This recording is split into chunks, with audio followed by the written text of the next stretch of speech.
Hello guys. So guys, this is my lunch today. আৰু আজি লাঞ্চত কি আছিলে চাওকি তো এয়া লৈ আছো ভাত গৰম গৰম ভাত লৈ ললো তাৰে লগত আছে আপোনাৰ মসুৰ দালি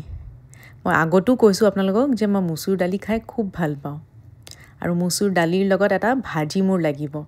মই ভাজি আৰু মসুৰ দালি খাই বহুত ভাল পাওঁ এয়া ফুলকবি আলুৰ পিয়াজেৰে জলকীয়াৰে ধুনিয়াকে জ্বলাকে কৰা এটা ভাজি তো প্ৰথমত মই দালি খানি ভাজি আৰু নহৰুৰ আচাৰে খাই ললো খুব ভাল পাওঁ মই তেনেকে খাই লগত পাপৰ আৰু সালাড হলেতো আৰু মজা লাগিলে হয় পিছে আজি নাছিলে তো এটু খোৱাৰ পিছত নেক্সট আইটেম আছিলে আপোনাৰ এগ কাৰি আয়া ডাঙৰ ডাঙৰ আলুৰে কৰা এগ কাৰি ধনিয়া পাত দি বনাইছে